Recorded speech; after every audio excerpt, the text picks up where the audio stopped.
अस्सलाम वालेकुम, क्या हाल चाल है सबका। सब ठीक हो। आज मैं जा रही हूँ 10 मुहर्रम की न्याज की तैयारी करने के लिए बाबरा बाजार, क्योंकि बाबरा बाजार से सारी चीज़ें मिलना बड़ा आसान हो जाता है और मेरी कोशिश ये है कि आज मुझे ज़्यादा चक्कर ना लगाने पड़े, मुझे एक ही जगह से सब मिल जाए।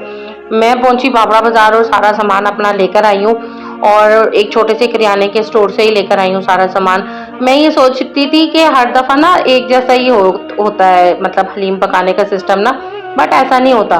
कभी कभी हम स्टोर से लेकर आते हैं, कभी हम कैसे हलीम पकाते हैं, कभी हम कैसे पकाते हैं, मतलब सिनेरियो चेंज होता रहता है। इस दफ़ा क्या हुआ था, सिनेरियो आज भी चेंज हुआ था। मौसम बड़ा अच्छा था तो हमने सोचा चलो छत के ऊपर ना हम अपनी प्लानिंग करते हैं। हमने अपना सारा छत पे सिस्टम लगाया।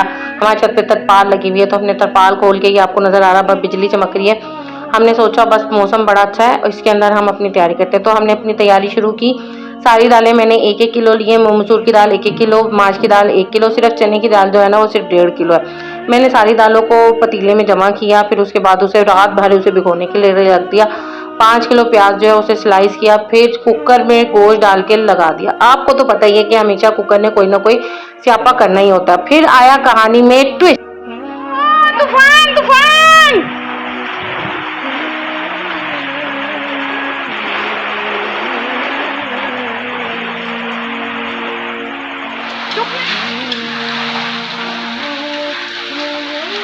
ये हमने जितना जितना हमने माहौल बनाया हुआ था सब बढ़ गया।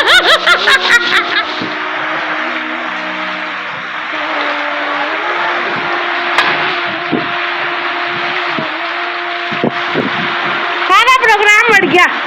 इसको कहते हैं प्रोग्राम तो बढ़ गया। बताओ कैसा लगा ट्विस्ट, मजा आया ना। अब ये सुबह फजर हो चुकी है। फजर के टाइम पे हम लोग मैं ऊपर आई, मैंने कहा क्योंकि सारी रात नींद ही नहीं आई फिक्र से, क्योंकि डिजास्टर काफ़ी सारा हो गया था। ये तरपाल जो है वो सारा फट गया था रात को और मेरे पौधे भी बहुत ज़्यादा डिस्टर्ब हो गए थे। डिस्ट्रॉय होते होते बचे हैं, वो तो अल्लाह की कोई करनी है कि अल्लाह ने कोई लिया दिया आगे कर दिया जो ये बच गए हैं। तरपाल बिल्कुल बर्बाद हो गया सारा कुछ, मतलब जितनी हमने सेटिंग और माहौल बनाया हुआ था ना, सारा प्रोग्राम खत्म हो गया, मतलब बढ़ गया अल्लाह की कसम। इतना हंसी भी आ रही थी, दुख भी हो रहा था कि मतलब बारिश इतनी शदीद थी, तूफान इतना शदीद था कि ये बहुत ज़्यादा डिज़ास्टर हुआ। मतलब ये मेरा पसंदीदा पौधा था और इसको भी बहुत ज़्यादा नुकसान हुआ। खैर ये भी उल्टा पड़ा हुआ था, वो तो शुक्र है इसमें से गैस निकल गई, इसके ऊपर पानी पड़ा हुआ, नहीं तो ये भी फट जाता। स्टिल अभी भी बारिश हो रही है। ये बारिश का पानी हम जमा करते हैं, स्टिल अभी भी बारिश हो रही है। इतनी तबाही के बाद हम नीचे आए। नीचे आके हमने पहले अपना गोश्त गलाया। गोश्त तो खैर हमने छत पे ही गलाया था। फिर हम हलीम की भुनाई के ऊपर आ गए। हमने कहा चलो कौरमा तो हलीम का पकाते हैं ना, क्योंकि नुकसान अल्लाह का शुक्र है इतना नहीं हुआ, सिर्फ ये हुआ था कि तरपाल फट गई थी। खैर मैंने घी गर्म किया।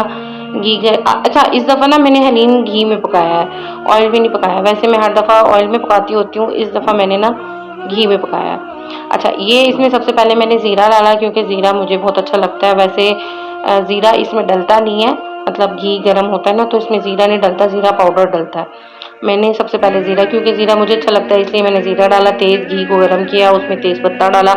अब ये इसमें मैं लहसुन अदरक डाल रही हूँ। जब तक लहसुन अदरक भुनेगा नहीं तब तक मैं इसके अंदर कोई और मसाला शामिल नहीं करूँगी, क्योंकि लहसुन अदरक की एक अजीब सी हिमक आती है।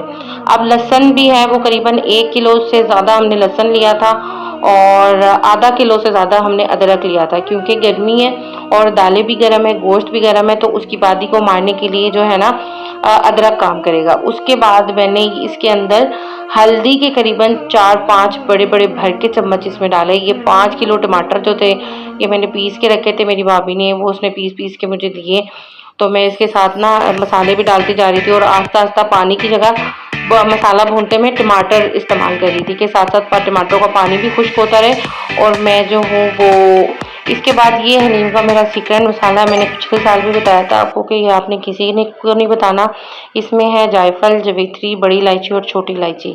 ये हलीम का, कौरमे का और बिरयानी का मसाला जो इसके अंदर खुशबू लेकर आता है।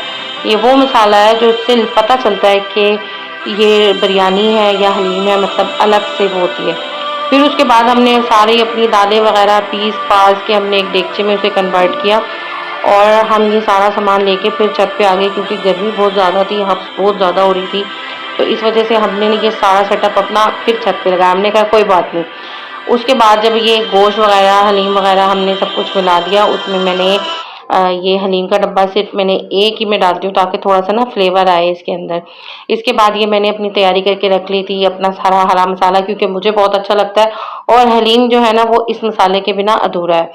प्याज ब्राउन की, सारी सब्जी वगैरह काटी और उसके बाद आ गई बारी न्याज को डब्बों में डालने की।